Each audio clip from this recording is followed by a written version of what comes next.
Qu'est-ce qu'elle fait au milieu des palmiers, la dame? Je suis à Cannes. Pas du tout pour le festival. Je suis à côté de Grasse, qui est la ville du parfum, avec le couvent Parfum. Depuis le temps que je voulais venir ici, je suis trop contente. Donc on vient d'arriver à l'hôtel, on est dans un hôtel à Cannes, parce que pour itinérer ensuite au milieu des différents endroits, Givaudan, machin, tous ces trucs-là, c'est pratique. Donc on va aller dîner en voyant la mer, pas mal, elle est tout près. Et voilà, et on a un programme demain, je suis là avec l'attaché de presse de la marque, demain, et le directeur qui arrive demain, que vous connaissez, que vous avez déjà vu dans une de mes vidéos. Et demain, on va visiter plein de trucs en lien avec... Attendez, je suis éclairée comment, moi? Ah, c'est mieux comme ça. En lien avec couvent. Voilà, enchantée. C'est tellement exotique pour moi d'être ici. Je viens jamais sur la Côte d'Azur, jamais. Hyper intéressant.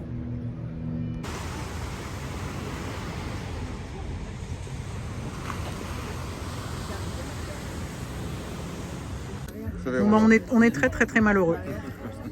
C'est-à-dire le méga steak avec la vue sur la mer. Franchement, on est pas mal là. Très agréable.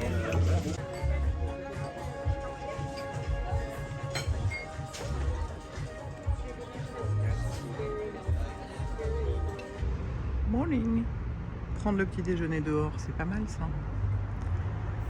L'architecture est jolie ici. Les maisons de couleurs et tout. Oh, ça fait du bien. Avec ces palmiers. Et puis bon, ben, il ne pleut pas, hein, miraculeusement. Voilà, bon appétit.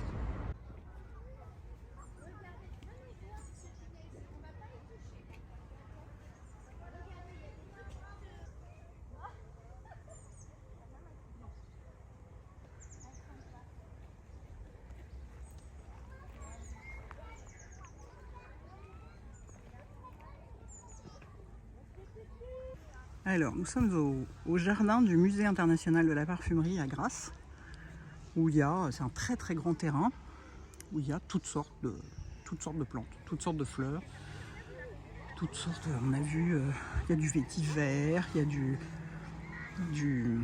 enfin, vraiment tout ce qui est utilisé en parfumerie. C'est hyper intéressant et l'endroit est très joli. Il y a plein d'écoles, plein de petits enfants qui découvrent les fleurs, c'est hyper chou.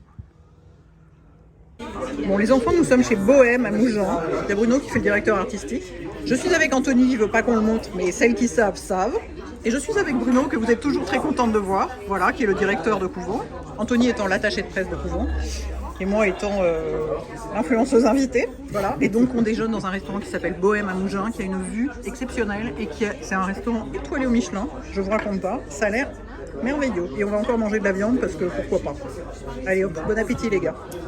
Vas-y. Donc là, on a 3 propositions devant vous, donc 3 codes différents. Oui. Donc là, il y a les lumières dans les box, parce que justement, les compositions sont colorées, donc il faut essayer de ne pas regarder les échantillons. Donc le premier test, normalement, c'est celui de gauche, donc les 4 échantillons qu'il y a sur votre gauche. Okay. La tablette vous demande d'en prendre 3 parmi les 4. Okay. Et vous allez pouvoir, grâce aux mouillettes sur votre gauche, mettre le numéro de l'échantillon sur la mouillette et sentir. D'accord. Et je dois dire lequel est différent des autres. Exactement. C'est ça. Donc parmi les 3 échantillons, il y en a 2 qui sont identiques et un qui est différent. D'accord. Je ne vais sûrement pas du tout y arriver, mais tentons le coup.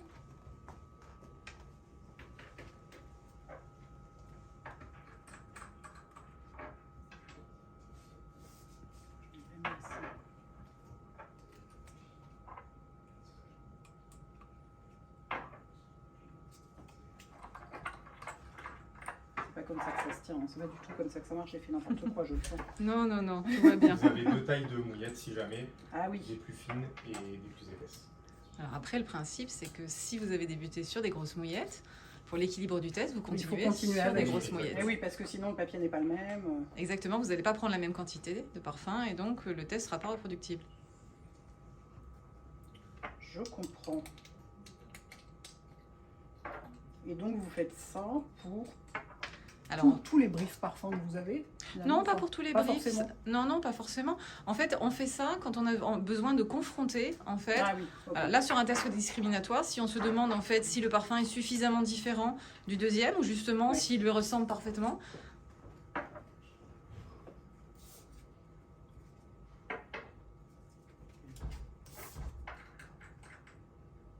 Je n'ai pas mis assez sur celui-là. J'ai l'impression que tout sent pareil, je suis très embarrassée. Ça vous montre en fait la technicité qui est nécessaire pour ce type de test. Hein. Là, le test que vous êtes en train de faire, en plus, il est difficile parce qu'on est sur un panel d'experts. Donc là, les personnes qui ont senti avant vous et qui ont participé au test, c'est soit des parfumeurs, soit des évaluateurs, c'est-à-dire des personnes qui sont excessivement experts dans l'art de formuler et de sentir. Donc oui, ils vont sentir eux la différence. Là où moi, je la sentirais sans doute pas. Mais si ça se trouve, le travail est d'une telle proximité que le panel même expert ne verra pas de différence, et donc on dira que les deux parfums sont identiques. Okay.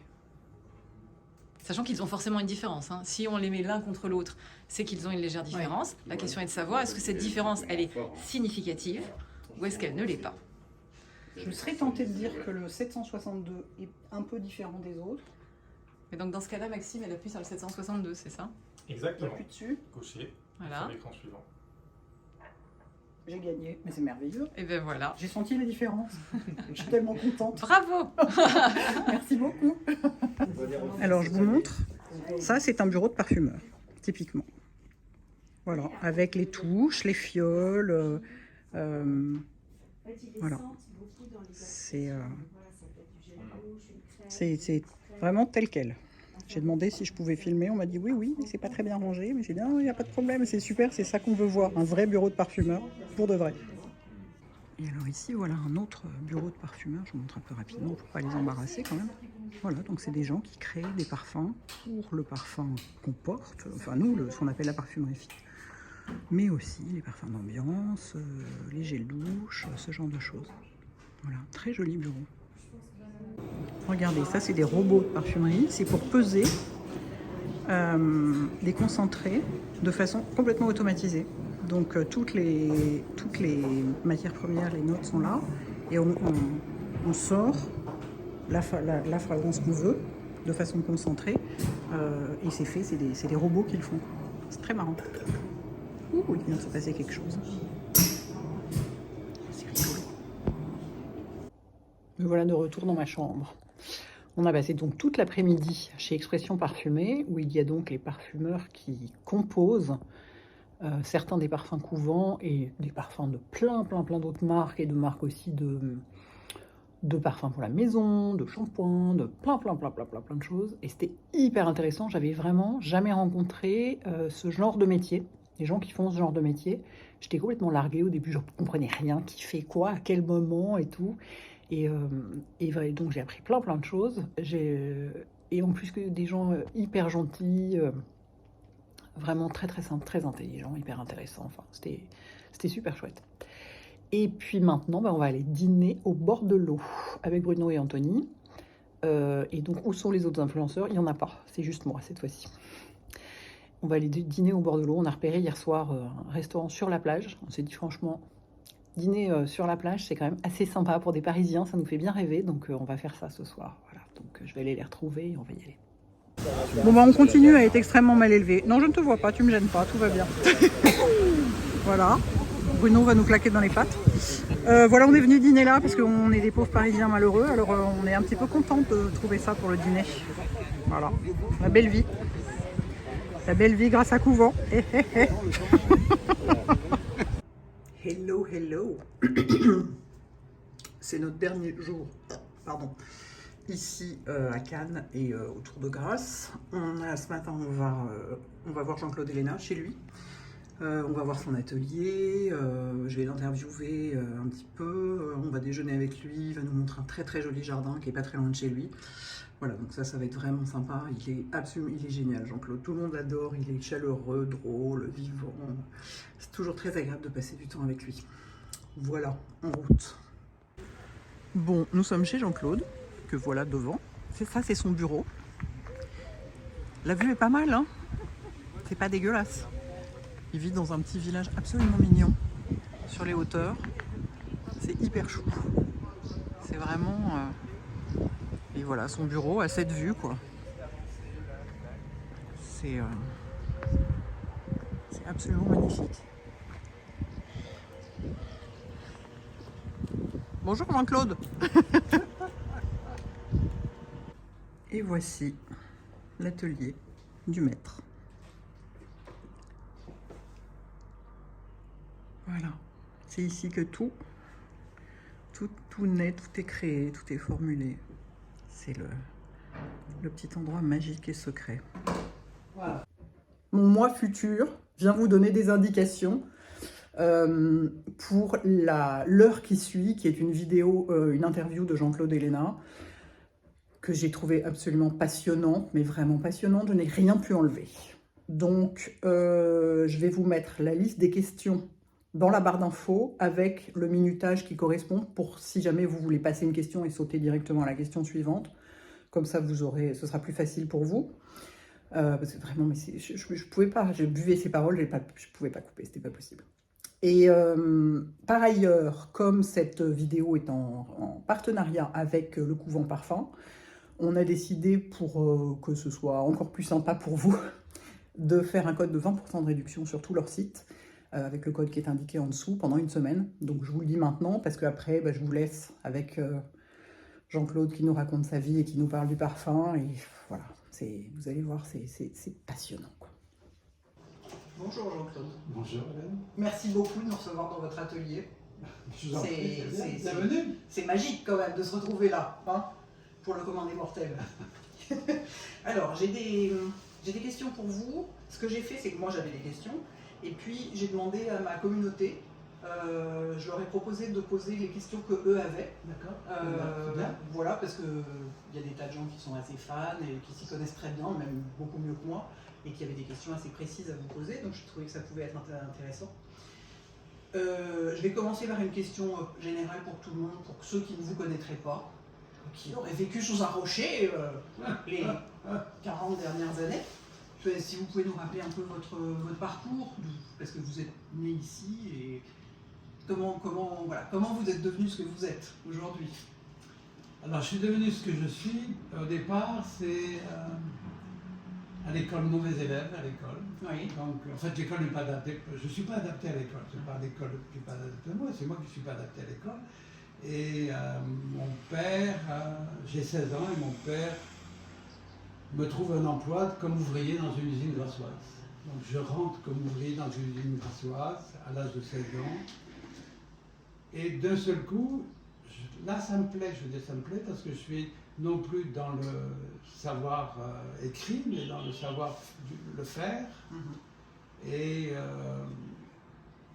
j'ai trouvé un milieu absolument bienveillant qui m'accueille et dans lequel je me plais, et vraiment je me plais énormément. Et je suis, donc je vais distiller, je vais extraire, je vais faire de la chimie, je vais faire des tas de choses, etc.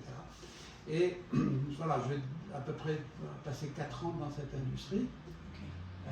Et vraiment faire tous les boulots qui peuvent être derrière la parfumerie, c'est-à-dire de la distillation, passant par les extractions, par les analyses, enfin bref.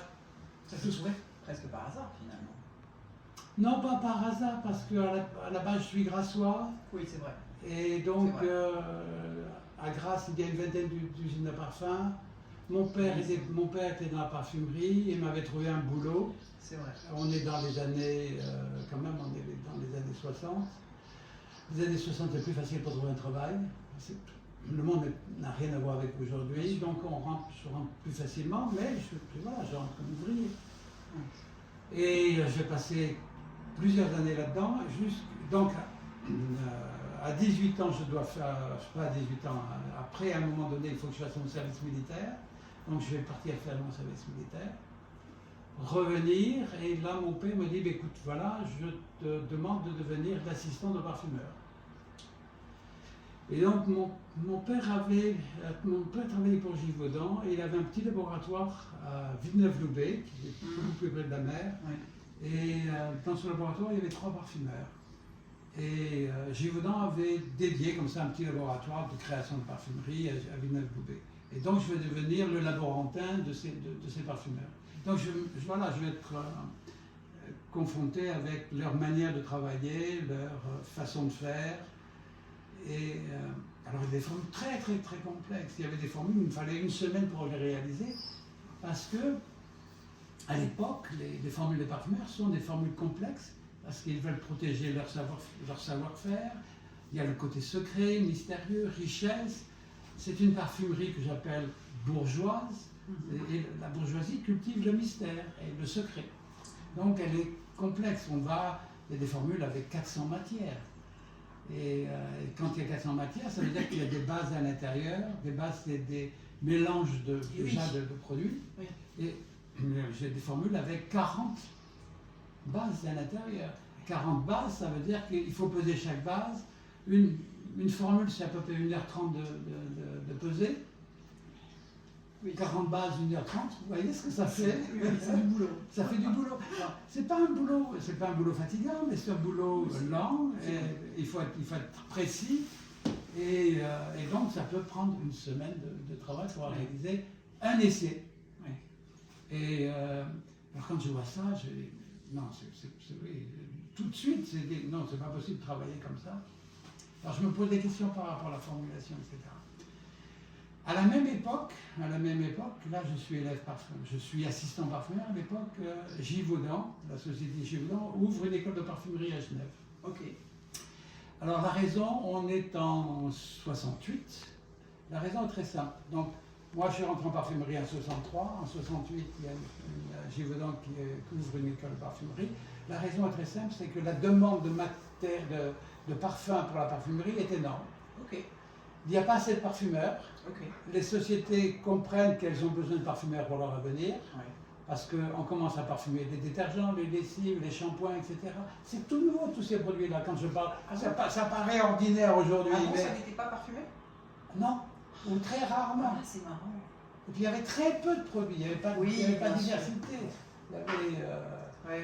il n'y avait pas 250 shampoings. Non, il y avait le savon de Marseille. Vous voyez, forcément. Gros cube comme ça, savon de Marseille, qui était parfumé aussi. Mais oui, attendez, les savons de luxe, ça arrive dans les années 60. Et donc, il faut parfumer les shampoings, il faut parfumer les détergents, il faut parfumer les détergents arrivent après la guerre, dans les années 50. Donc tout ça c'est nouveau. Donc, demande de parfumeurs énorme demande de parfumeurs pour l'avenir, la parfumerie.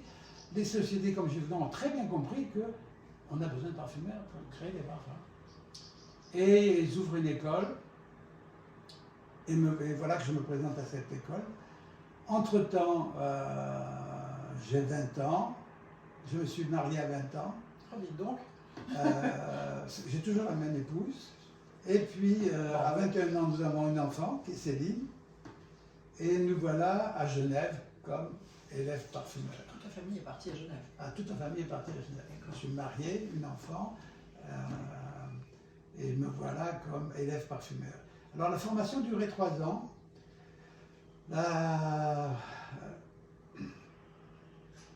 Alors, j'ai un problème tout de suite parce que j'aime pas le professeur. Mais alors pas du tout, je le trouve niais, je trouve que ce qu'il raconte, ça va pas du tout. En plus, il sent mauvais. Un comble. Oui, il sentait mauvais. Un comble. C'est horrible ce que je dis là, mais alors j'ai des problèmes. Et je vais voir le chef parfumeur de l'entreprise, et le chef parfumeur qui est Maurice Thibault me dit, mais écoutez, non. Alors je lui demande du travail, il me dit, non, allez, retournez aux études, etc. Alors, mais je suis très insistant, je reviens le voir, etc. Et au bout d'un certain temps, il me donne un petit échantillon à copier de parfum. Et il n'y a pas de chromatographie à l'époque, il n'y a pas de matériel scientifique à l'époque, on fait tout ça au nez. Donc voilà, je travaille, et 15 jours après, je lui donne ce que je fais au point de vue imitation. Il me dit, ah ben c'est pas mal, je vous en donne un autre.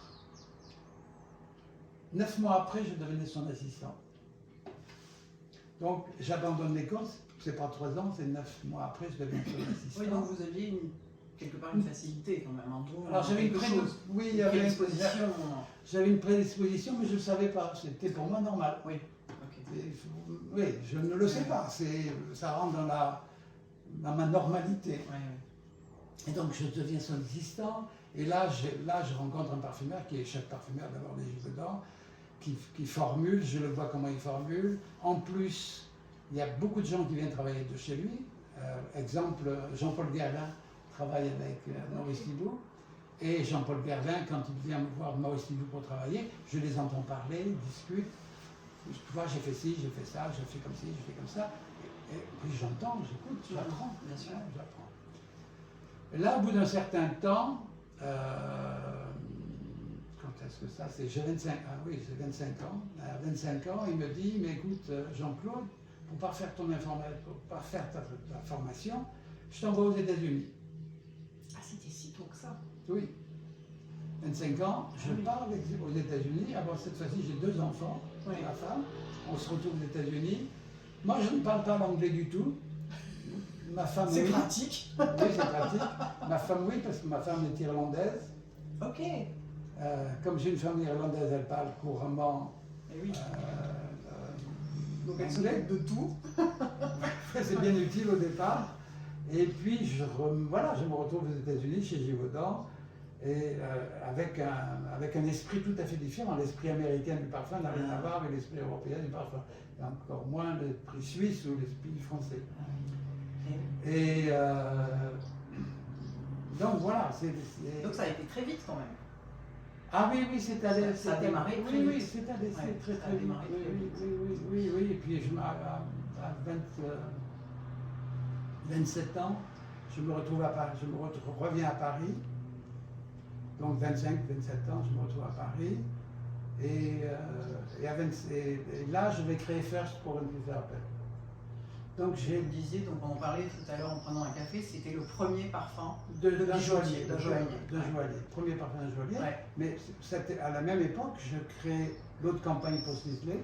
C'est vous votre campagne? Oui. Oh, c'est tellement, j'adore ce parfum. L'autre campagne à la feuille de tomate. Il est magnifique. Et, mais je crée beaucoup de choses. De toute façon, vous avez fait beaucoup de choses, hein, ça, on le sait. Et alors, il y a des choses qui ont disparu depuis, mais. Et. Oui, voilà. Alors, ce qui se passe en même temps, parce qu'il y a beaucoup de choses qui se passent en même temps. À la fois, je crée tout ça, et puis. J'ai deux amis, un qui s'appelle Lucien Ferrero, avec qui je suis toujours ami, toujours là. Un autre qui s'appelle Jean-Claude Gigodeau, qui est décédé cette année dans le groupe. Et tous les trois, nous sommes chez Givaudan. Et tous les trois, nous avons une conception de la parfumerie différente de ce qu'elle est au jour, enfin de ce qu'elle était à l'époque.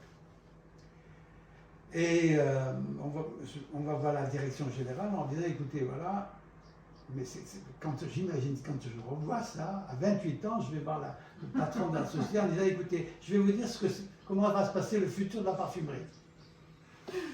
Ne doutant de rien. On doutait de rien. On avait 28 ans de ces âges-là. Oui, on avait 28 ans tous les trois, on doutait de rien, on va voir la direction en disant, mais écoutez, voilà comment on voit la parfumerie. Donc on explique notre vision, je vais vous expliquer après. Et puis, alors là, on se fait rejeter en disant, mais écoutez, vous êtes jeune, retournez, allez travailler, et puis, voilà. Alors, on se retrouve tous les trois, on est bon, peut-être on a mal présenté notre affaire. On va faire un dossier. Donc, on fait un dossier épais d'un doigt, pour expliquer nos théories, notre vision, etc. Et on lui donne notre vision. Là, quand même, il pousse un peu fort. Alors, l'idée était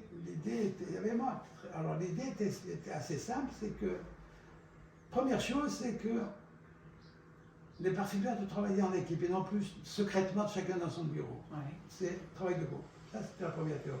La deuxième, c'était, on n'a plus besoin de 1500 produits pour travailler, on travaille avec uniquement 400. C'était 400 à l'époque. Aujourd'hui, c'est encore beaucoup moins, mais c'était 400.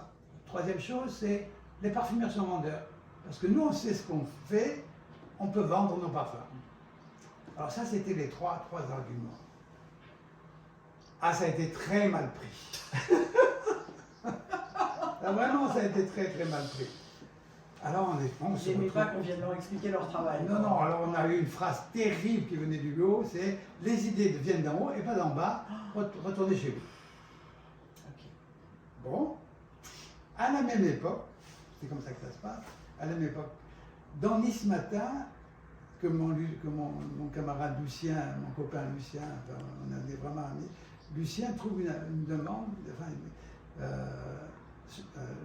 Lautier, qui va devenir Symrise, cherche parfumeur à Grasse.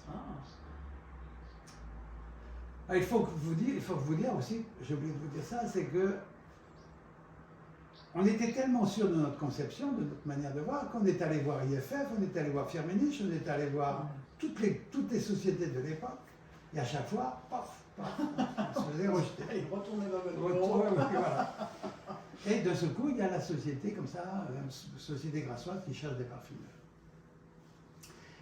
Lautier, à l'époque c'était Lautier, Lautier appartenait à Ron Poulain, et on se retrouve chez Ron Poulain Paris, et on explique, voilà notre vision. Il y avait un jeune directeur qui était là, qui venait d'être nommé pour diriger la société Lautier, et le gars est intéressé. Il est un peu plus âgé que nous, mais pas beaucoup plus. Et Ron Poulain nous dit, écoutez, vous nous intéressez, mais vous prendre tous les trois, c'est pas possible.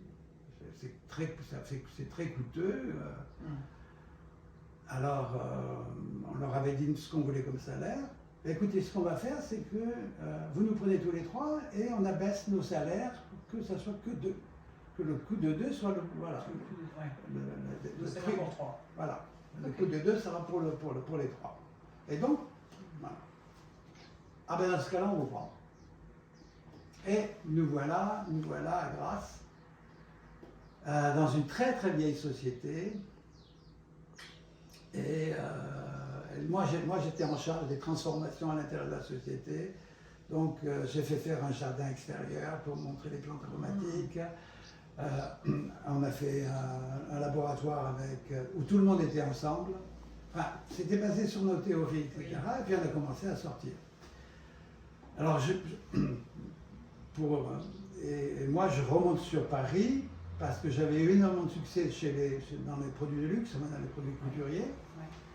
Et je viens me représenter avec des parfums, parce qu'à l'époque, c'est directement président parfumeur. Il n'y a pas le marketing. Le marketing n'est pas encore là. Ouais. Donc, c'est président parfumeur. Et je vais voir ces présidents qui me reçoivent en disant, mais écoutez, oui, c'est bien ce que vous faites, mais votre société qui est derrière est tellement petite qu'on ne vous prend pas. Donc on se fait rejeter. Mais c'est pas grave. Enfin, sur le moment, c'était pas agréable, mais c'est pas grave. Et ce qui se passe, à cette époque-là, on est dans les années 80, début des années 80, puisqu'on est parti de Givaudan en 76, juste après First, on est parti. Okay. Et on est dans les années, fin des années 70, début des années 80, et la parfumerie de masse, la parfumerie populaire est en train de se mettre en place. Ça date des années 80, ça? Oui. Okay. Di Parco, Yves Rocher, c'est les débuts. Les premiers Yves Rocher, c'est nous. Les premiers Di Parco, c'est nous.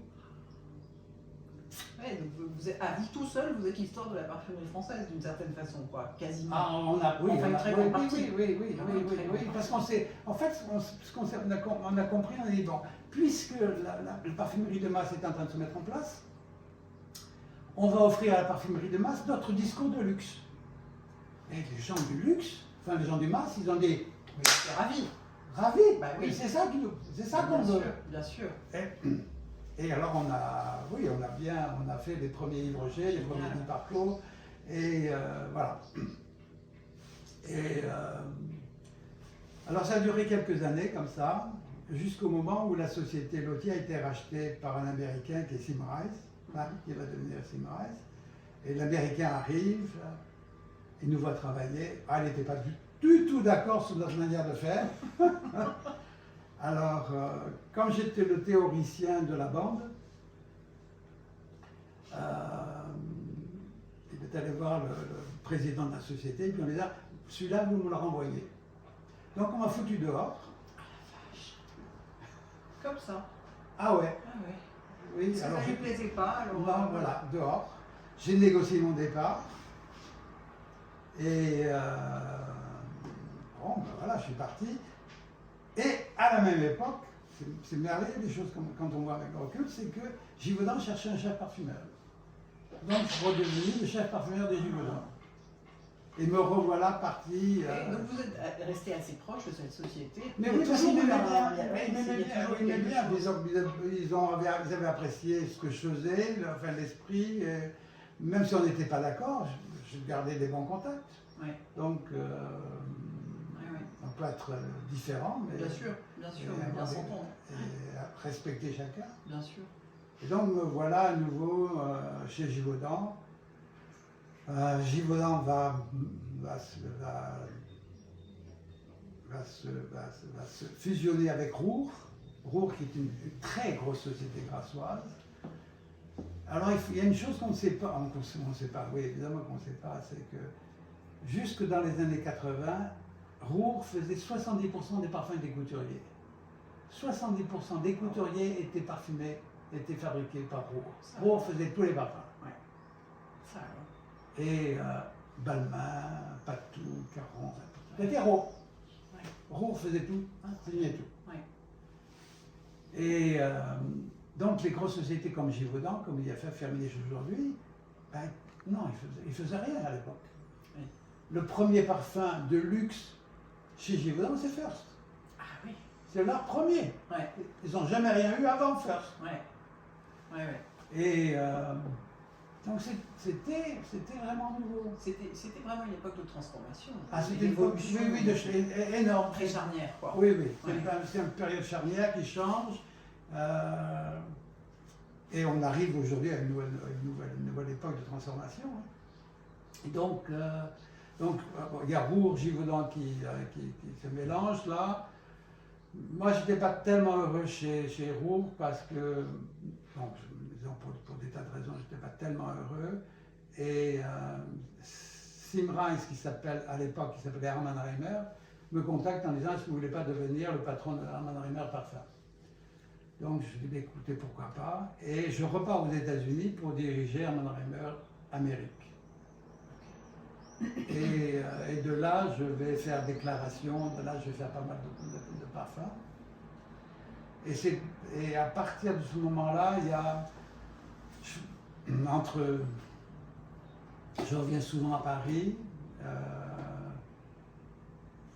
C'est là où c'est là avec Véronique Gauthier, qui était à l'époque présidente des parfums Cartier, que je fais déclaration.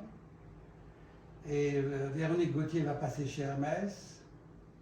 On avait une très très bonne relation quand on a fait enfin, c'est très très bien passé quand on a fait déclaration.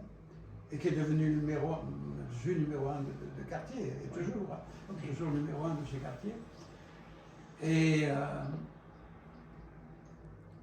quand j'y pense, c'est pas mal, ça fait que... bon.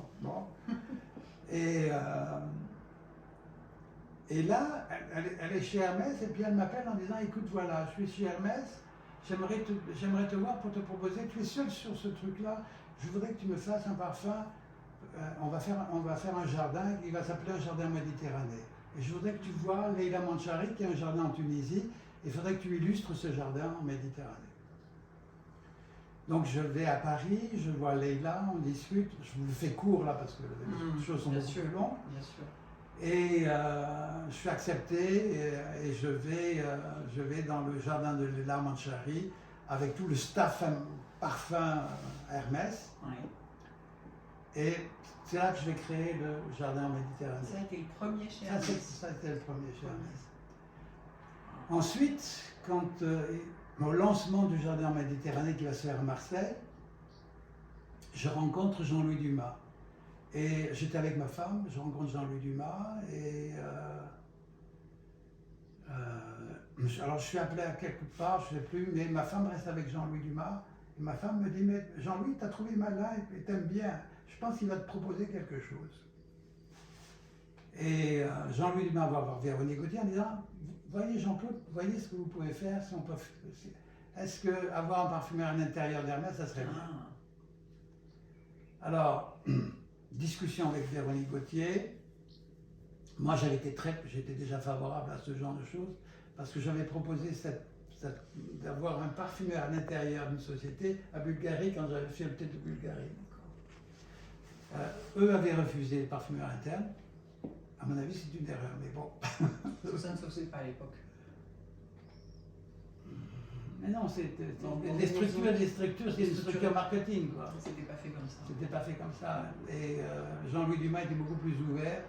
Et Jean-Louis Dumas avait cette phrase extraordinaire: le marketing est à la disposition des artisans et des artistes, et non pas l'inverse. C'est une vision qui n'est pas la même. Aujourd'hui, c'est plus... Oui, c'est plus très vrai, on a du mal à... Oui, mais chez Hermès, c'est comme ça. Chez Hermès, oui, tout à fait. Chez Hermès, c'est comme ça. Tout à fait. Alors, Véronique, on en parle avec Véronique, puis je lui dis: écoute, voilà mes conditions, je suis d'accord pour venir chez vous à condition 2. Condition, c'est pas de test de marché, c'est la décision, c'est entre toi et moi. Deuxième proposition, c'est: je suis responsable du coût de la formule. C'est pas le marketing qui me dit le coût de la formule, c'est moi. Et si vous acceptez ça, c'est bon. Troisième chose, j'installe mon laboratoire à Cabris, là, qui est juste à côté, parce que je vais être loin du pouvoir. Parce que si je suis près de vous, vous allez venir m'emmerder tous les jours. Absolument. Bien vu. Oui, en gros, les conditions, c'était: je fais ce que je veux, laissez-moi tranquille. Et je travaillerai que pour vous. Voilà. Ça a été accepté par Jean-Louis, ça a été accepté par Véronique, j'ai eu les conditions que je voulais. Je travaillais sans compter, j'ai travaillé jusqu'à minuit des fois. Voilà, c'était... Oui, il y avait un but, il y avait quelque chose à faire.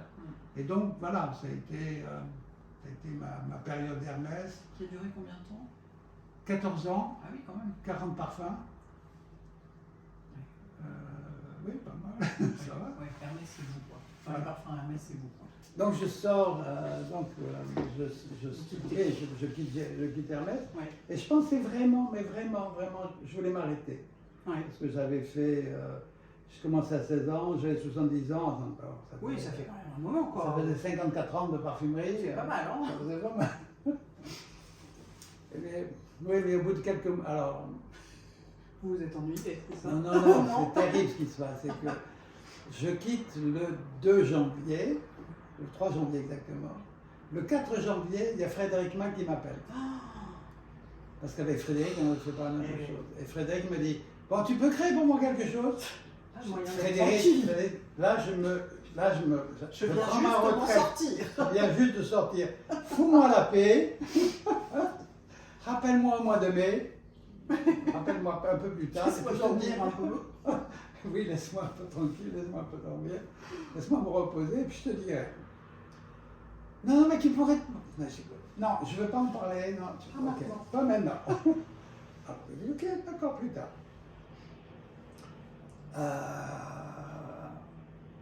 Ça, c'était en mai, ça, c'était en janvier. En février, il y a Caroline du couvent. C'était Caroline comment? Marie-Caroline. Marie-Caroline du couvent qui m'appelle et qui me dit: j'aimerais vous voir. Alors le truc quand même, le truc qui fait quand même joli, c'est que Marie-Caroline avait une très jolie voix au téléphone. Là, alors j'étais séduit par la voix. Parce que je suis féminin. Oui, alors je suis sensible aux voix. Et là,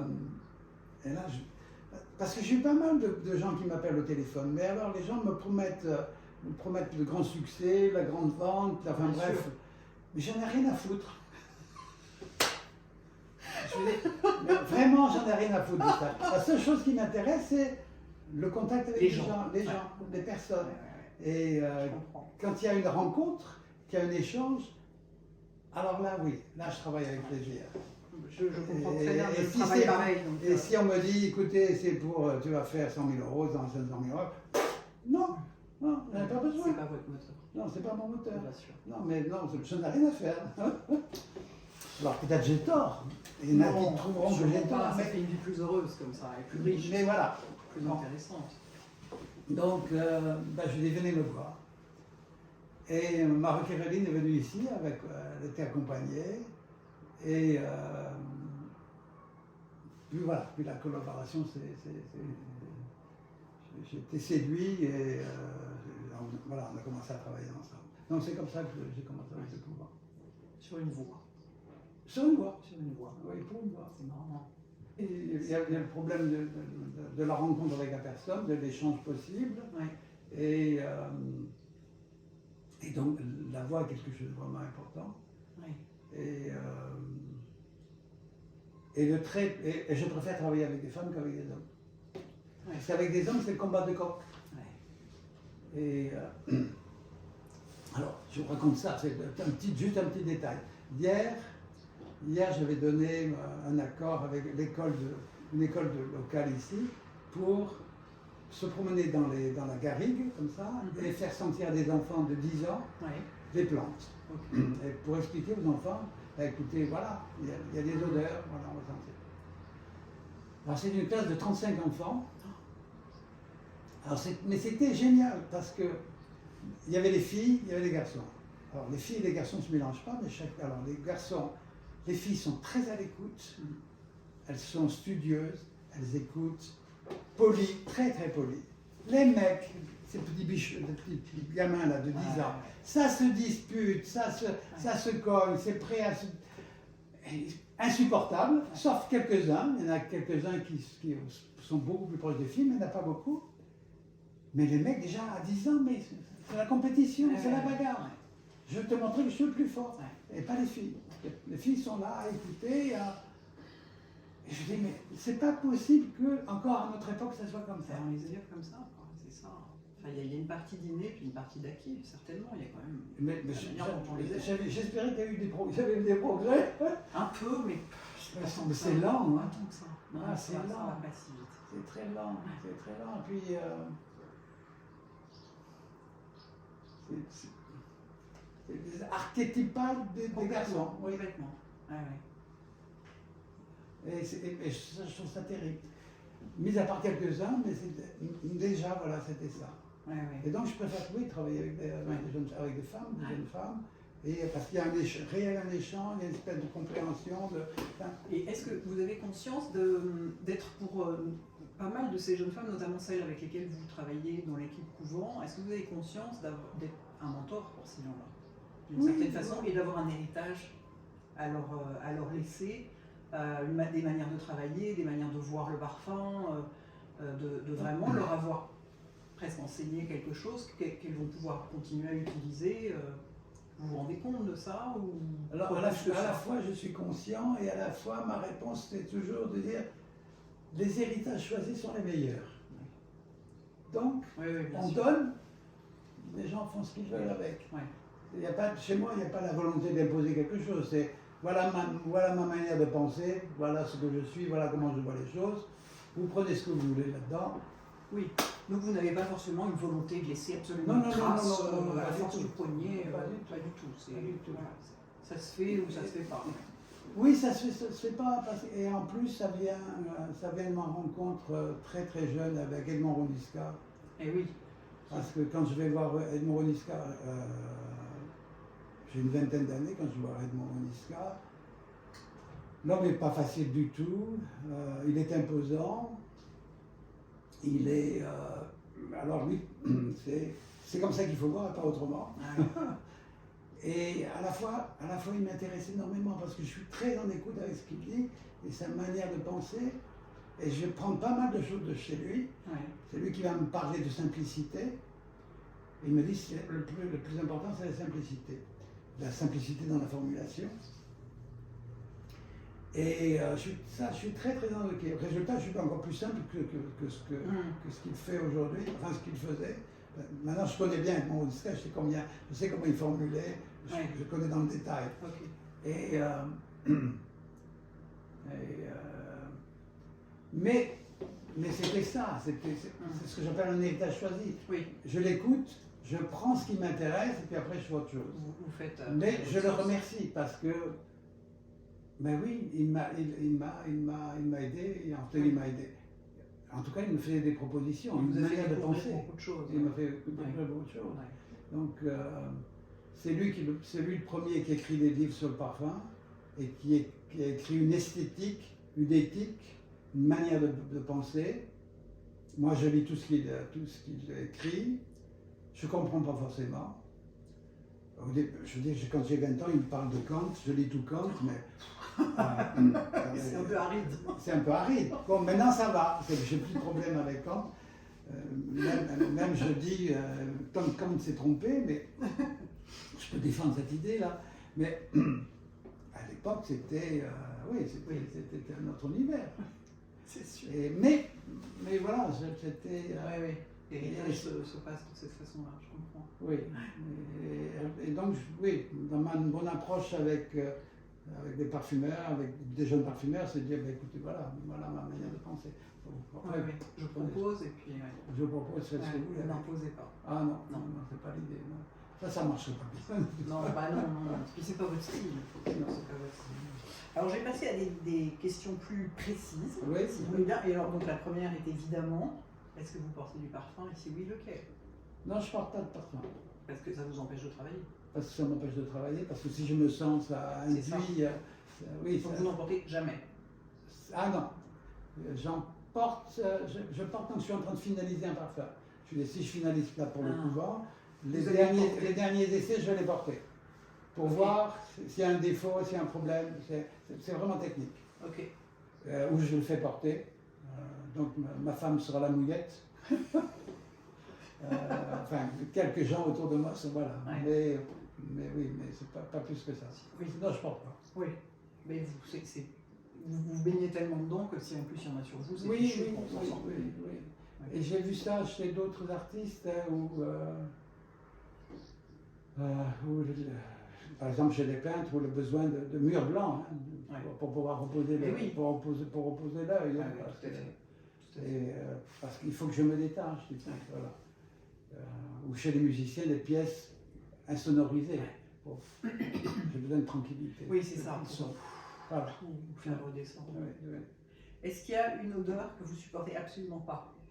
Alors, sans parler des odeurs de décharge ou des goûts, évidemment, mais une odeur que certains peuvent trouver sympa et que vous êtes là, la cannelle ou la coriandre. Non, je prends tout. C'est vrai? Oui, je prends tout. Ah oui.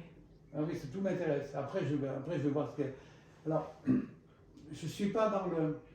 Je suis plus du tout dans le j'aime ou j'aime pas. Non, vous êtes bien au-delà de ça. Parce que le j'aime pas, ça, il vaut mieux l'éviter si on veut devenir parfumeur. Ouais. La seule chose qu'il faut essayer de voir, c'est l'intérêt de l'odeur.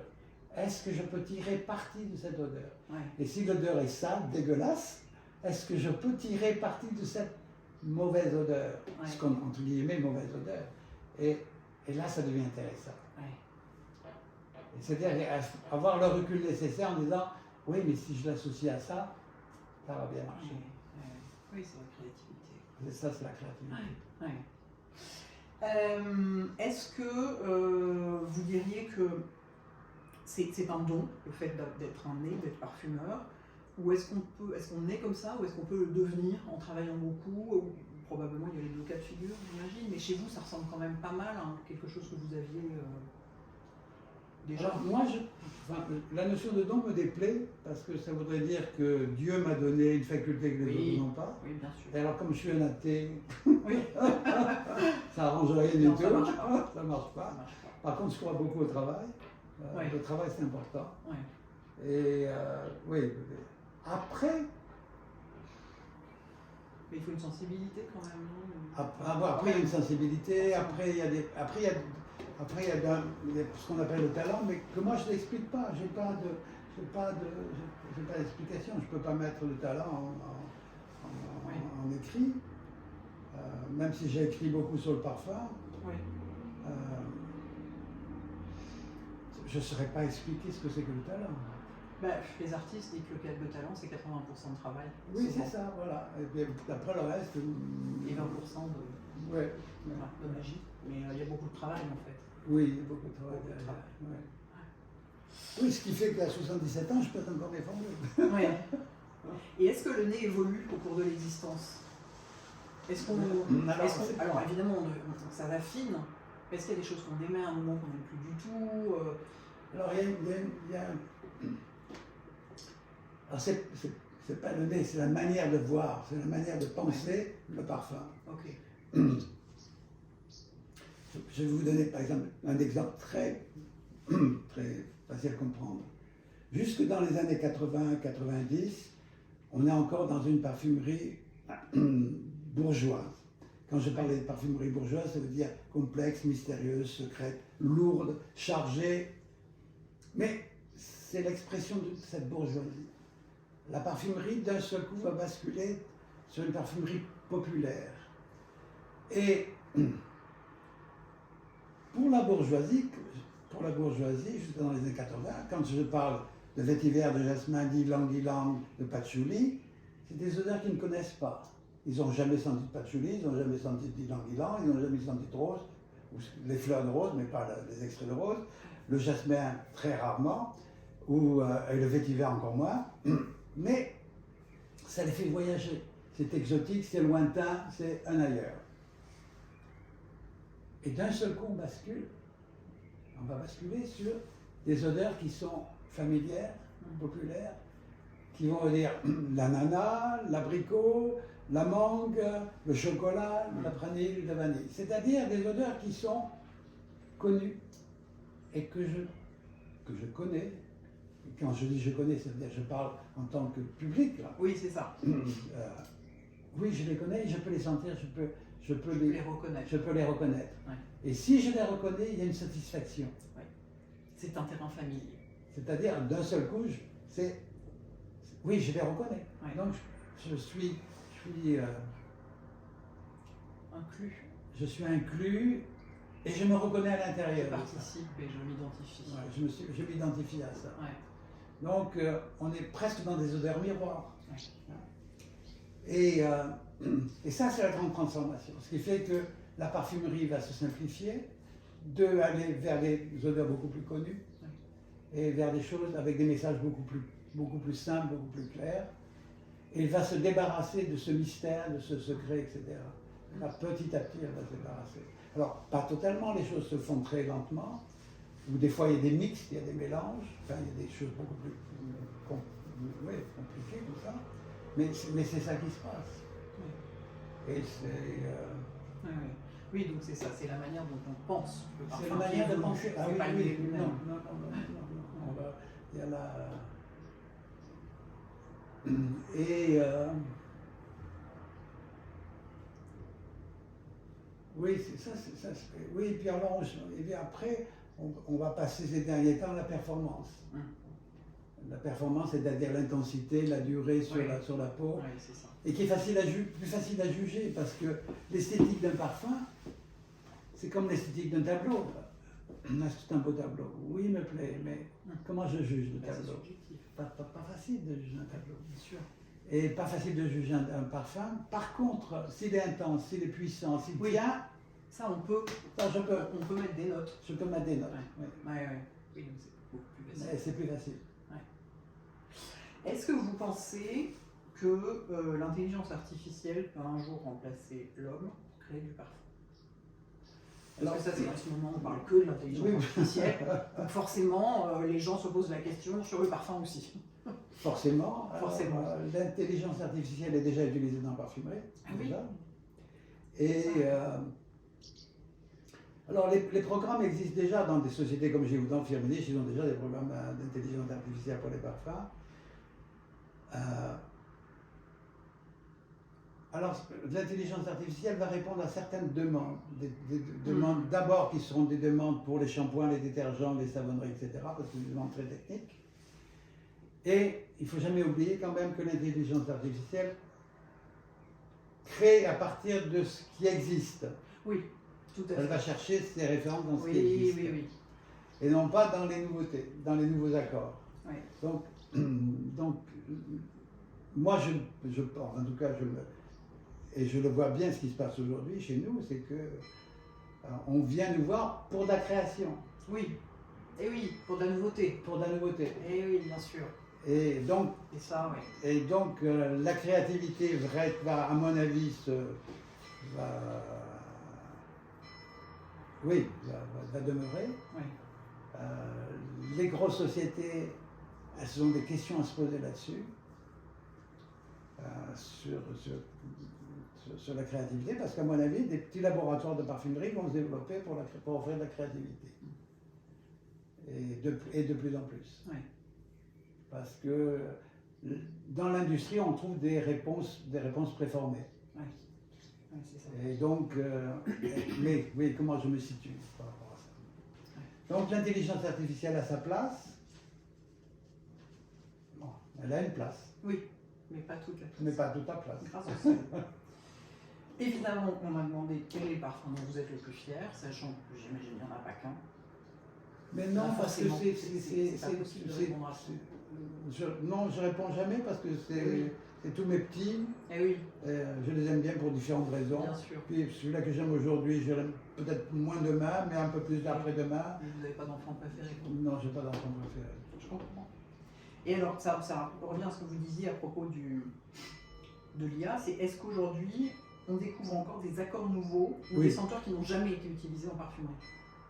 Alors des senteurs, à la fois oui, et alors des accords nouveaux, oui. Des accords nouveaux, oui, c'est-à-dire que il y a tellement de possibles. Mais c'est absolument pas borné. Ben non, c'est pas borné. C'est pas borné. Et, la peinture n'est pas bornée, la littérature n'est pas bornée, on peut toujours écrire des nouveaux romans, en utilisant toujours les mêmes mots. Oui, en fait, c'est vrai qu'on peut répondre à beaucoup de questions en se rappelant que le parfum est un art. Oui, c'est ça. Oui. Un bois. Oui. Ça sent très... Oui, ça sent fort. Ça sent pas vraiment le bois, curieusement. Mais non, mais voilà, mais c'est un bois quand même. Oui. Et ça s'appelle Fire Trees. Ok. C'est un bois australien. Oui. Et le Fire Trees, c'est poussé en Australie. Alors pourquoi il s'appelle Fire Trees? Parce que ça ressemble à On dirait qu'il est vrai. un palmier Oui. qui est creux à l'intérieur. Et quand il y a le feu qui passe, Ah. l'arbre ne craint rien. Il est creux à l'intérieur et les serpents se glissent à l'intérieur pour se protéger. C'est très malin. Ils se protègent à l'intérieur, ils sont toujours à l'intérieur. Et puis une fois que le feu est passé, ils ressortent. Il n'empêche que le bois, quand le feu est passé, produit une résine. Ah, c'est ça qu'on Et- sent, c'est la résine. C'est la résine. Et ça C'est nouveau. c'est nouveau. Ça m'intéresse. Oui, donc on découvre toujours Oui. des nouvelles choses. Oui. Non, c'est parce qu'il y a des nouveaux ingrédients, donc Oui. déjà des nouveaux accords, ça évidemment, Oui. mais en plus il y a des nouveaux ingrédients. Mais bien sûr, C'est ça, tout le temps. Oui. Donc c'est fascinant, c'est pas possible de Ah oui, s'ennuyer. il y a toujours des choses nouvelles. Oui. C'est pas possible de s'ennuyer. Ah ben, non, C'est pas possible. Non, je me suis jamais ennuyé, non. Est-ce qu'il y a une matière, alors je ne sais pas si la question est claire, est-ce qu'il y a une matière qui est impossible à mettre en jus? Ou est-ce qu'il y a une... Comment dire? Est-ce qu'il y a un ingrédient dont on aimerait avoir l'odeur, mais c'est pas possible, on n'y arrive pas ou... Alors évidemment, il y a des choses qui ne sentent rien. Par exemple, je pense les coquelicots, il me semble que ça sent rien. Non, Mais on fait quand même rien. des soi-disant parfums en coquelicots, donc on les invente. Mais est-ce qu'il y a des choses où on voudrait bien, mais on ne peut pas? Alors, au niveau des ingrédients, au niveau des ingrédients, oui, mais le problème est d'abord un problème économique. Je m'explique. Quand je travaillais sur Épices Marines avec Olivier Rollinger, c'est un ami, il m'avait montré un poivre long qui était très marin. Oui. Il y avait une odeur marine dans le poivre. Et moi je dis, ah ça m'intéresse pour ce que je suis en train de faire avec toi, là. Et donne-moi 1 kilo de ce poivre long. Okay. Donc je reçois 1 kilo. Je vais voir une amie qui est pas loin d'ici, qui est pour moi c'est la Rolls Royce de la matière première. Et je connais bien son mari aussi, c'est lui qui fait la distillation. Enfin bref, tu me fais un extrait à partir de ce poivre long. Résultat de l'extrait, le pourcentage d'essence dans l'extrait, c'était 0,001%. Ouais. Quand on est à 0,001%, on obtient des produits qui coûtent entre 150 000 et 200 000 euros. La vache. Et là, je sens l'odeur, je dis, bah oui, c'est bien, mais attends, 150 000 On euros, ne peut pas l'exploiter. je ne peux pas l'exploiter, parce que si je mets 150 000 euros, si je mets 1 gramme, j'ai 150 euros. Oui, c'est ça. prix, déjà de coût. Ah, déjà. Déjà, et j'ai qu'un gramme. Là, le couvent, ils vont se oui. Bien sûr, ça va pas marcher. C'est va pas être possible. Donc, oui, les problèmes sont économiques. Par exemple, Oui. sur le muguet, on a fait des extraits de muguet. Oui. Hein, mais le rendement au muguet était tellement faible, les coûts étaient énormes. On a dit, bon, allez, on stoppe là, on va pas plus loin. Parce que il faut bien comprendre, par exemple sur la rose, on utilise la rose damascéna, la rose pontifolia, les deux roses. Mais on les utilise non pas pour leur beauté, parce qu'elles ne sont pas très très belles comme roses, on les utilise parce que c'est les meilleurs rendements. C'est tout. On a un rendement avec les roses là, de l'ordre de 3%. Et à 3%, Ça vaut la peine. Ça vaut la peine parce qu'on va sortir des roses entre 15 000 et 20 000 euros. Oui, là je peux. Là, on peut s'en sortir. Là, on peut s'en sortir. Ok. Au-delà, on ne va pas. On ne fait pas. Ah ouais. Et alors, ça me fait, du coup, ça m'amène à la question suivante est-ce qu'il y a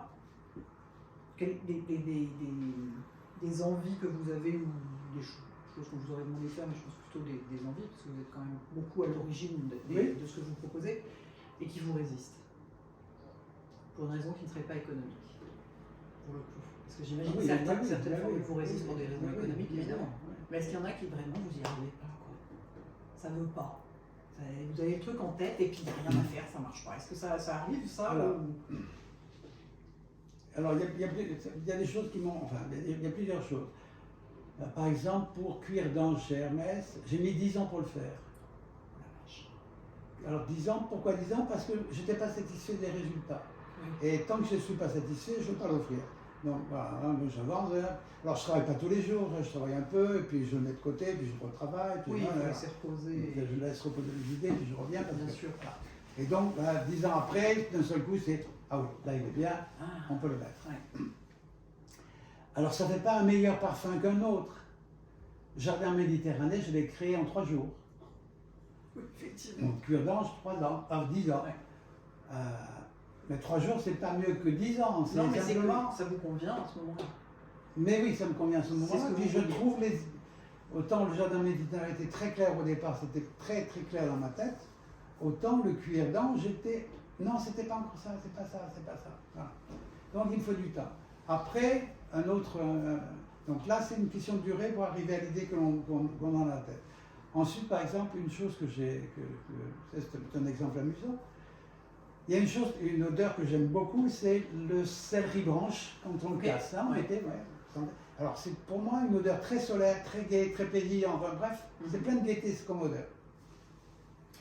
Donc là, je vois mon ami qui fait de la distillation, puis je lui dis, écoute, j'aimerais bien qu'on fasse une essence de céleri branche parce que ça n'existe pas, le céleri branche. Alors, pourquoi pas? Bon, mais il faut quand même qu'on plante 2 hectares de céleri. Le procès, c'est long. Il faut commencer par planter. Il faut d'abord planter. On va trouver un champ en Belgique. D'accord. Quelqu'un qui a accepté. On a planté 2 hectares que j'ai payé. Ah oui. De céleri. Oui. Et on distille. Alors on attend que ça monte, et puis après on fauche, et puis on distille. Résultat, le pourcentage d'extraction est bon, on tourne autour entre 2 et 3%. C'est bien, je sens l'odeur, c'est parfait, ça sent vraiment le céleri branche tel que je l'aime, parfait. Et mon ami qui s'occupe de la distillation me dit, mais écoute, avant d'utiliser, il faut qu'on recommence. 2 hectares à nouveau la deuxième année. On coupe. Et oui, donc c'est long. Et oui, et il faut que ça pousse, etc. Puis il faut voir si l'année d'après, l'odeur est identique. Parce que si je mets dans un parfum, il faut que chaque année, ça soit toujours pareil. Il faut que ça soit constant. Ah, on sent, même odeur, parfait. Je commence là j'ai 7 kilos d'essence, je commence à travailler dessus. Et donc l'idée c'est de faire une eau autour, comme j'avais fait pour la tomate, mais une odeur autour du céleri. Donc je commence à travailler, j'en mets 3%, bon, rien, 5%, rien. 10%, là, je commence à sentir le céleri, quand j'en mets 10% de céleri, disons du céleri dans ma formule, je commence à le sentir. Il faut bien comprendre que j'ai bâti toute la formule pour que le céleri s'exprime, mais il en faut 10%. Donc j'appelle mon ami en disant, tu peux me donner un peu le coup là? On va sortir entre 1900 et 2100 euros. Ah merde. Le produit fini. Le produit fini. Ah, bon, là, donc ça veut dire 200 €, 10%, ça veut dire 200 € dans ma formule. J'arrête. Allez. L'essence de céleri, je ne sais pas où elle est, mais bon. Oui, donc les raisons sont généralement économiques. Oui. C'est pas le problème de l'idée, le problème c'est qu'il y a un moment, eh ben oui, économiquement ça marche. C'est le plus souvent, c'est ça. Et oui, parce qu'à un moment, le problème c'est qu'à un moment, je ne peux pas mettre un parfum sur le marché qui va coûter 1 500 €. C'est pas possible, personne ne va l'acheter. Non mais, attendez, 1 500 € pour une odeur de céleri. Ouais, bah écoutez, merci 1000 fois. C'était passionnant. C'était passionnant. Je pense que je n'ai rien pouvoir couper. Ça va être très difficile à monter. C'est un compliment. C'est un compliment. Merci Jean. Vous pouvez séquencer. Je sais, mais j'ai envie de rien enlever, en fait. Vous voyez? Parce que c'est passionnant. Oui, mais un jour, 2 jours, 3 jours. Vous avez raison, je peux faire plusieurs vidéos. Eh oui, vous pouvez faire une vidéo par question. Eh oui. C'est ça. Vous voyez? Surtout, vous savez faire. Merci Jean-Claude. Bon, on est ici, là, toujours avec Jean-Claude, qui nous amène au domaine de Sainte-Blanche, qui était là-bas au fond, on voit, c'était la maison d'Edmond Rudinska. Et ça continue à être un endroit où effectivement on défend les valeurs de la belle parfumerie. Et il a gravé au début, pardon, on est sur la route, excusez-moi, il a gravé cette tellement jolie phrase qui met « Je ferai fleurir les pierres et chanter les oiseaux ». Et c'est l'esprit de la maison. Voilà, et Jean-Claude travaille avec eux pour composer les parfums. Donc on va visiter tout ça, il y a un jardin exceptionnel. Regardez la vue de la salle de réunion. Hein, on est pas mal. Hein, oh la vache. C'est sublime.